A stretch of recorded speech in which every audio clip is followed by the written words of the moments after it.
Hi everyone, let's see a brief introduction on Z transform. Here we go. Transform techniques are playing vital role in the analysis of signals and systems. As you all know, Laplace transforms are really very popular and they are used for the analysis of continuous time signals and systems. Here, in the region of discrete time signals and systems, Z transform plays an important role in the analysis and representation of DT signals. And not only for DT signals, they are really very important for DT systems also.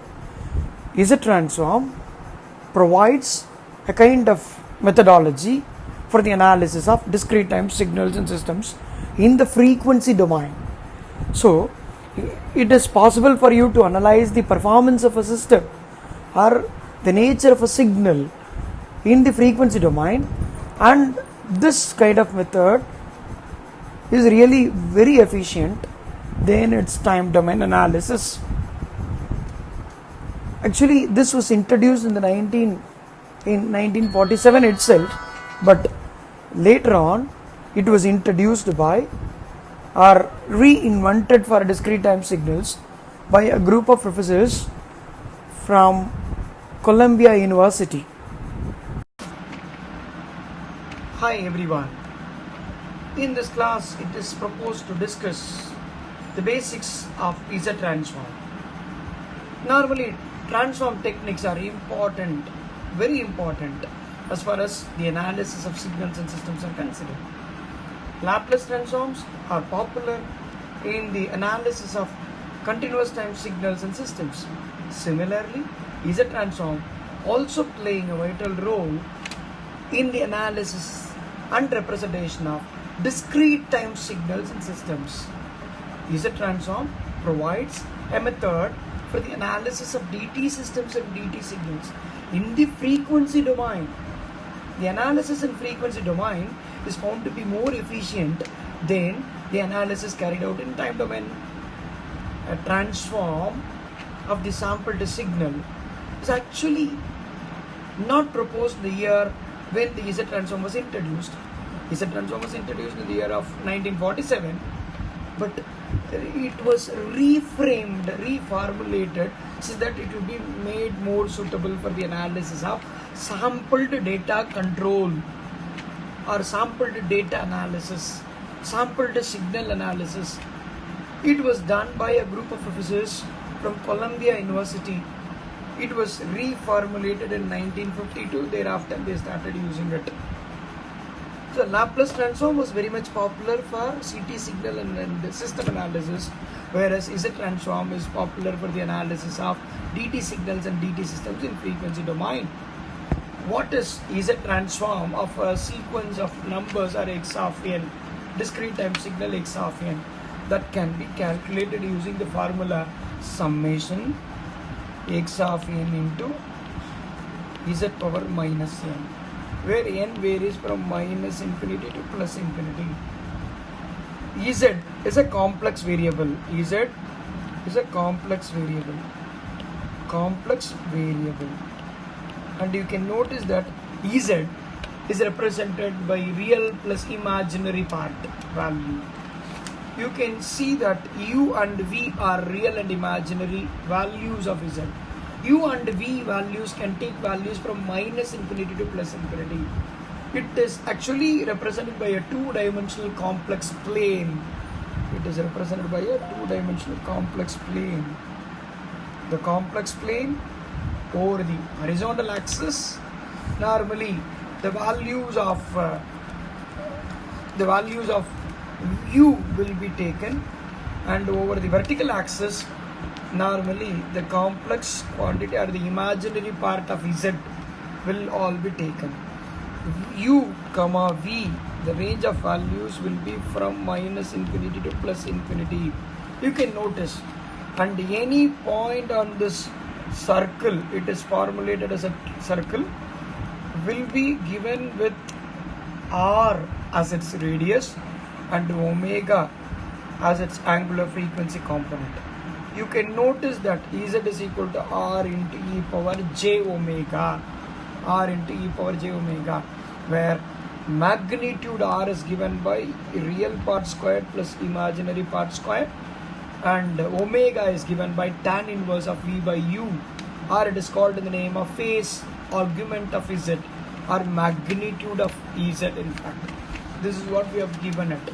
Okay, it is in the form of a circle with radius r in as a plane represents all possible values of z having the magnitude r and the phase variable omega. Omega is normally a value between, omega is a number between, is a value between, is an angle between 0 to 2 pi. 0 to 2 pi. So I'll once again write the expression of z transform of a discrete time sequence x of n, which is given by which is stated as x of ez. You can notice that capital X is used here to represent that it has been transformed into frequency domain. Summation n varies from minus infinity to plus infinity, x of n into z power minus n. Yes, z is a complex variable, where z is a complex variable. That's what we have given, complex variable. So z transform of x of n is normally represented by z of x of n. Z is an operator that represents z transform. Z transform. So the time index n may have some values from minus infinity to negative time index, as well as positive values of n. So x of n may be represented, samples of x of n may be represented from minus infinity to plus infinity. It may be a two-sided signal, non-causal signal, or it may be a causal signal, or sometimes it may be anti-causal signal. So normally what I have given here is only a two-sided z transform, two-sided z transform. That's what I have mentioned here. The signal is one-sided. If x of n is one-sided, causal or non-causal signal, the formula may be, if it is causal, say for example, that is causal signal, then the z transform, because it is defined only over positive values of n. It is defined only over positive values of n, isn't it? The positive values of n, or it may be defined over positive values of n.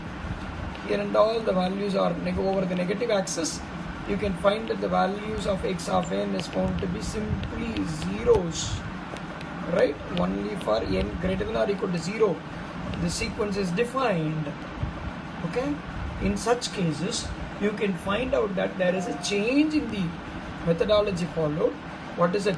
Z transform of x of n will be represented by, because it is a single-sided sequence, n starts from 0 to infinity. Because it is defined over positive time indices, it is meaningless to take the values of x of n over negative axis, because it is, they are already zeros. So x of n, I'll write it, x of n into z power minus n. Z is a complex variable, one-sided is a transform. The computation of x of z involves summation of infinite terms which are functions of z. I'll write it, x of 0 z power minus 0 plus x of 1 into z power minus 1 plus x of 2 into z power minus 2 plus etc. Infinite number of terms are involved in the computation of z transform. Infinite series summation, I'll call this as infinite series summation. Okay,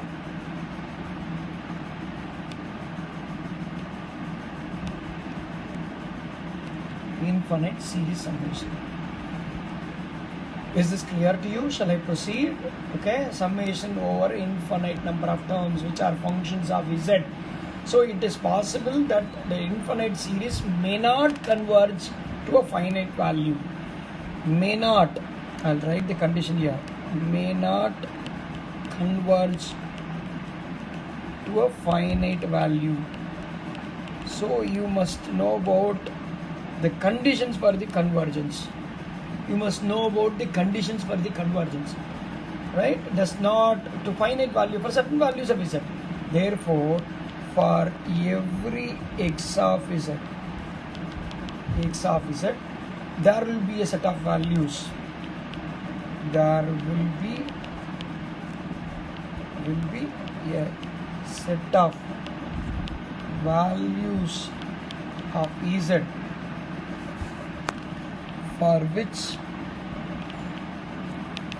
x of z can be computed, will converge to a finite value.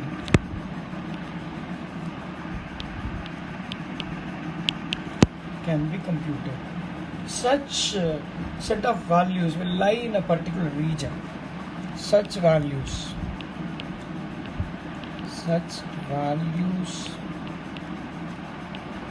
will lie in a particular region in Z domain, particular region of Z plane.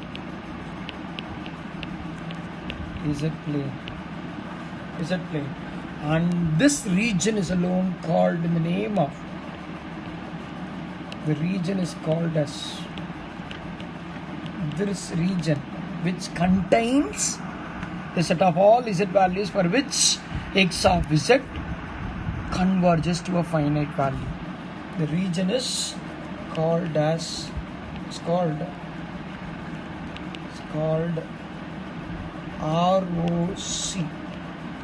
region of convergence of x of Z.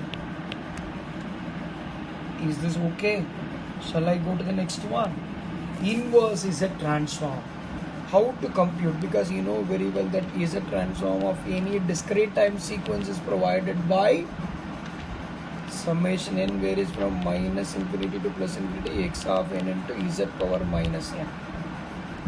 So if I want to, this is represented as x of Z, transformed, whereas the inverse x of Z, inverse transform, I'll write it here, inverse Z transform, inverse Z transform of x of Z is given by, say for example, given x of Z, you need to integrate it over a contour. X of Z is integrated, provided x of Z multiplied by Z power minus 1 is integrated over a contour with respect to the variable Z and multiplied by 1 by 2 pi j, which provides me the sequence x of n again. This is called IZ, inverse Z transform of x of Z. Agree? So inverse Z transform of x of Z is given by this formula. It is symbolically represented as Z inverse of x of Z. Got it? So given x of n, obtaining Z transformed values is represented by x of Z. Given x of Z, obtaining the x of n values in the inverse direction is normally represented by Z power minus 1, or I'll tell you Z t power minus 1. Normally this is represented by Z inverse Z transform. Z inverse is called as an operator that represents inverse Z transformation. Inverse Z transformation. So I'll again represent this. Given x of n, applying Z transform is represented by Z t, which provides me x of Z, and having x of Z generating x of n is represented as Z inverse. If this is okay, so you must know it is possible for you to transform a sequence by just indulging the sequence into the formula x of n into Z power minus n, where n varies from minus infinity to plus infinity. This is called as x of Z transformed. This is what identified as Z transform of a sequence x of n, isn't it? Now, given x of Z, applying the contour integration over x of Z into Z power n minus 1 with respect to the variable c, and multiplying the result of integration over 1 by 2 pi j is called inverse Z transform, which provides me x of n. X of n, right? Such an interesting formula. I can just tell you how to derive this expression x of z. As you all know, in a two-sided transformation, this is represented by n varies from minus n to plus infinity, x of n into z power minus n, right? Or since n is a dummy variable, I can even go for k varies from minus infinity to plus infinity is x of k into z power minus k, anything. But the series, given series is expanded over the interval from minus infinity to plus infinity as a infinite series of terms involving z power minus 1. Z power. N here, n is simply replaced by k, that's all. Nothing else. So what do? I just take x of z into z power n minus 1. The product. What will happen? Can anyone guess? Since this is multiplied, equation 1 is, let me call this as equation 1. 1 is multiplied by z power n minus 1. I just have summation n varies from, I should put it like this, k varies from minus infinity to plus infinity, x of k z power minus k into, what is so special here, I am planning to multiply by z power n minus 1 on both the sides. Now you can see, right, multiply both the sides by z power n minus 1, the expression will become like this. Now I just ask you to apply an integration on the above equation on both the sides over a closed contour C. You know what will happen? Can you just imagine? This will become contour integral of, right, contour integral of x of z power n minus 1, which is equal to contour integral of, yes, contour integral of summation k varies from minus infinity to plus infinity, x of k into z power minus k into, because of the multiplication z power n minus 1 is available, and you all know very clearly that the variable of integration should be involved on both the sides. I will introduce, since it is integrated over a contour like this, it is over. It is over.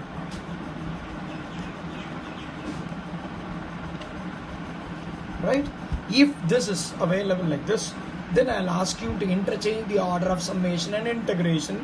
I just plan to take summation outside. Summation k varies from minus infinity to plus infinity. X of k, the variable x of k, will be available outside. Now the integration will become integration over z power n minus 1 minus k dz is alone available, right? Is this okay? If this is okay, I just ask you to multiply. This is only by simply interchanging the order of summation and the integration, right? Z power n minus 1 dz is available. I just want you to multiply and divide by 2 pi j in this side. So this will become 2 pi j, where I can say that it will become some k varies from, it is k varies from minus infinity to plus infinity, x of k into, what is so special, I have to multiply and divide by 2 pi j. Now the integration will become simply integration over z power n minus 1 z power n minus 1 minus k into dz. Are you able to visualize this equation? If this is available, I think everything else is over, because according to Cauchy's integral theorem,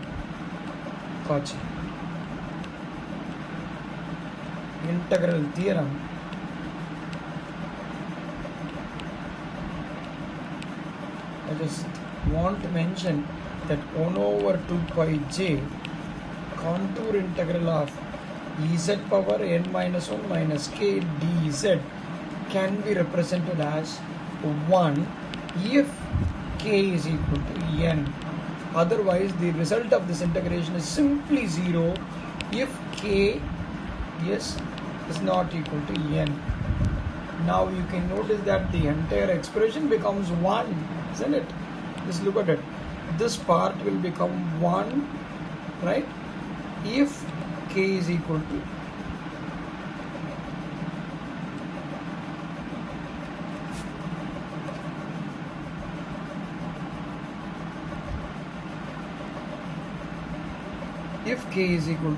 n, this becomes 1.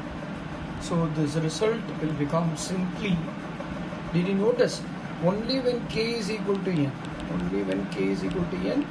this equation, this part of this equation will become 1, isn't it? So the entire summation is not necessary. This summation is not necessary. Only for one value this is true.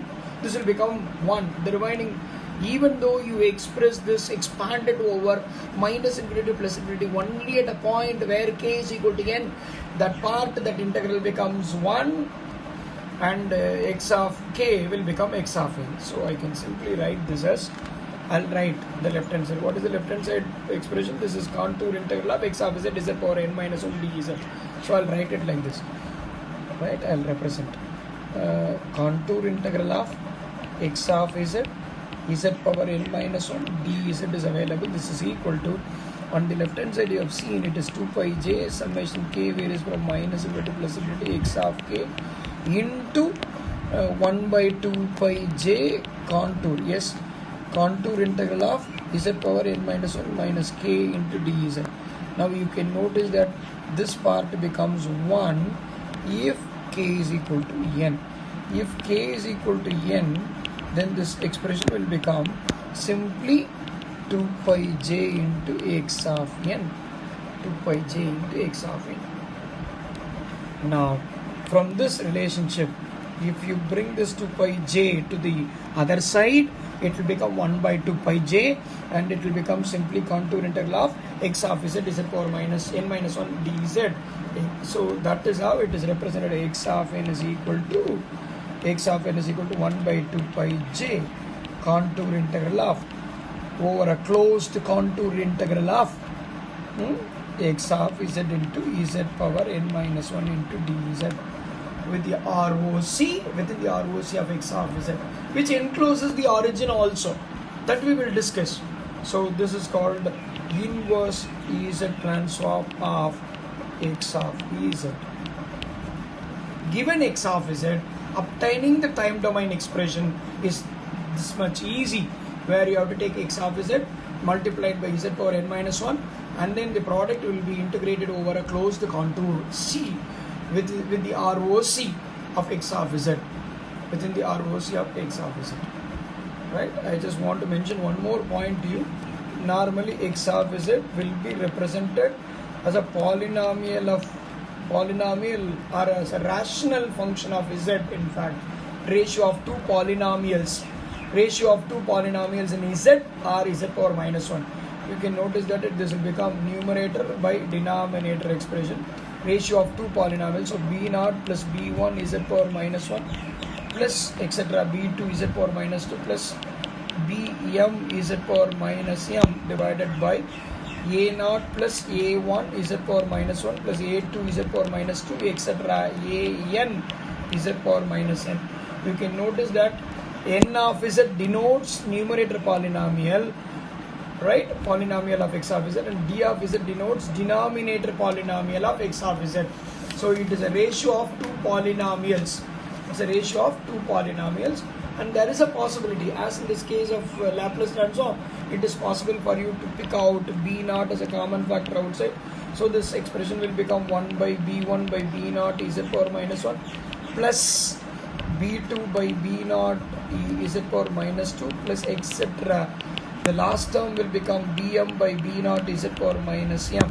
The whole divided by a0, if it is taken as a common factor outside, this will become 1 plus a1 divided by a0 z power minus 1 plus a2 divided by a0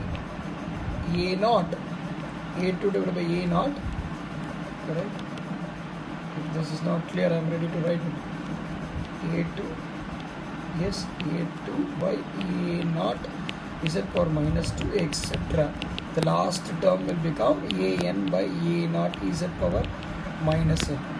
Please think about the ratios of two individuals, or you can even take the common factor b naught by a naught as a gain term, which is introduced as a factor of g gain, and in the remaining polynomial in numerator you can think of taking z power minus m outside also. There is a possibility to bring this equation in the form of positive powers of z also, so that this first term will become z power m. The second term will become b1 by b naught into z power m minus 1 plus etc. The last term will become bm by b naught. Yes, divided by denominator. In the denominator, if you take z power minus n as a common factor, this will become z power n plus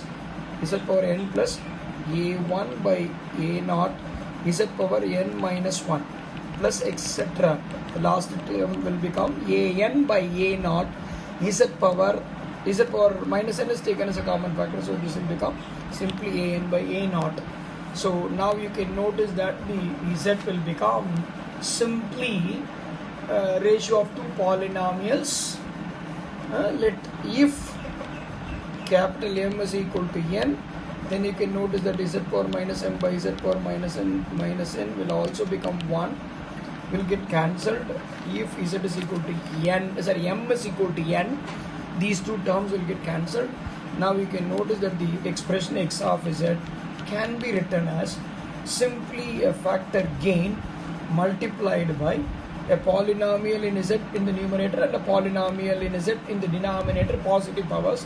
So if you decompose them using the roots of the polynomial, you can find out that the expression will become z minus zn, because m is equal to n in our case we have taken. Similarly, in the denominator polynomial, if you find out the roots of the denominator polynomial as minus p1, p2, p3, p4, or the denominator polynomial, you can find out that the roots will be useful in representing the expression as the product of such sequences. We have taken capital N is equal to capital M in our case. So what are they?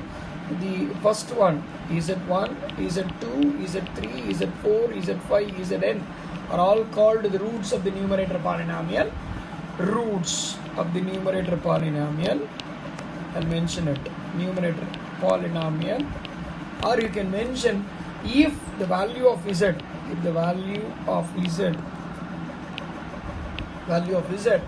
is equal to one of the roots.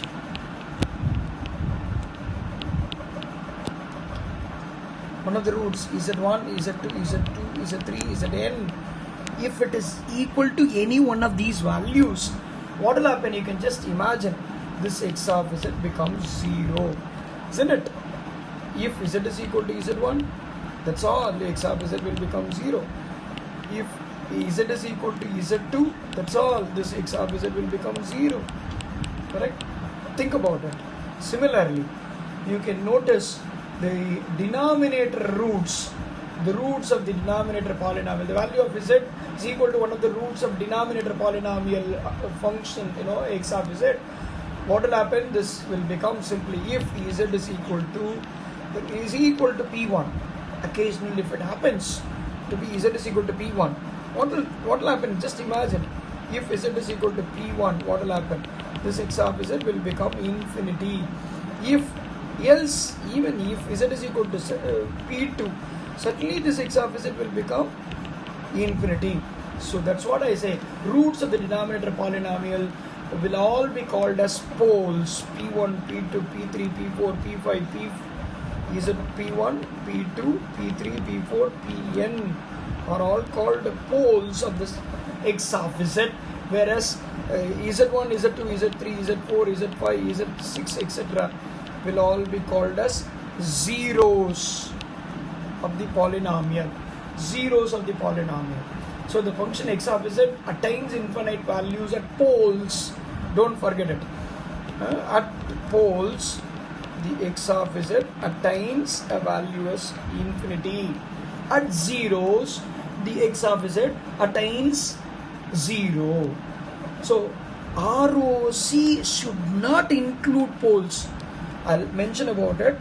If z is equal to p1, or z is equal to p2, or z is equal to, even if it is equal to any one of these poles, That's all. What will happen? X of z will become infinity. That's why I say ROC is the region of the values of z for which you will not get infinity. The region of values of z for which x of z will become a finite value. That's why I say ROC does not include poles. Such questions may arise in the examinations. Please keep this in your mind. Why ROC of x of z does not, ROC of z transform of any sequence does not include poles. So in a realizable system, the number of zeros normally will be less than or equal to number of poles. Normally m will be less than or equal to n in a realizable system. It is a fact, a realizable system. In a realizable system. So in a realizable system, number of poles, number of zeros will be lesser than or equal to number of poles. For every zero, we can associate one pole in general, right? So such things we will come across when we start solving the problems. When we start solving the problems, if you are not familiar with what I am speaking about, I am just trying to give you an expression for x of z, which is 0.5 minus 0.4 z power minus 1 plus 0.06 z power minus 2 the whole divided by 2 plus 1.6 z power minus 1 plus 0.64 z power minus 2. Is this okay? You think about taking 0.5 as a common factor and 2 as a common factor from the denominator. Now you will find out this will become 0.5 multiplied by, right, 1 minus because 0.4 divided by 0.5 will become 0.8, isn't it? Z power minus 1 plus 0.06 divided by 0.5 will become 0.12 z power minus 2 in this case. The whole divided by 2 is taken as a common factor. 2 is taken as a common factor, so this will become 1 plus 1.6 divided by 2 z power minus 1 plus 0.64 divided by 2 will become the last term in the denominator. So this expression will become simply 0.25 multiplied by a polynomial in the numerator. The polynomial in the numerator will be, what is it? 1 minus 0.8 z power minus 1 plus 0.12 into z power minus 2 the whole divided by 1 plus 0.8 z power minus 1 plus 0.32 z power minus 2. Now if you start taking the z power minus 2 as a common factor, 0.25 has been already simplified, and if you plan to take z power minus 2 as a common factor from the numerator, this will become z power, right, what will be z squared minus 0.8 z plus 0.12 is the numerator, where the denominator you can find out z power minus 2 is taken as a common factor, Now you can notice that this will become z squared plus 0.8 z plus 0.32. So you must find out the roots of the quadratic equation z squared.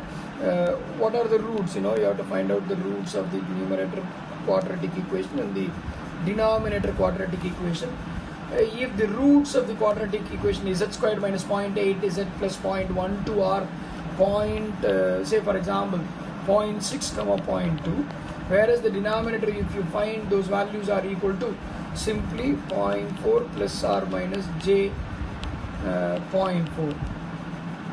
So you can find out that the zeros are all, right, z minus 0.6 into z minus 0.2 will be in the numerator, and in the denominator you can find out that this will become z plus 0.4 minus j 0.4. Simply the next root will be z plus 0.4 plus j 0.4. So only there are two roots, and you are available with already you are given with value as a gain term. So you can find out what are the zeros. I'll write it. Zeros of this z1 and z2. What are they? 0.6 and 0.2. What are poles? Poles are the values for which x of z becomes infinity. The poles will all be minus 0.4 plus j 0.4 or minus 0.4 minus j 0.4 are the two poles available. So the poles are given here. So with this introduction, it is possible for us to get into the area called is a transformation of signals and systems. Okay, in the coming video lectures we shall see all of them. Thank you.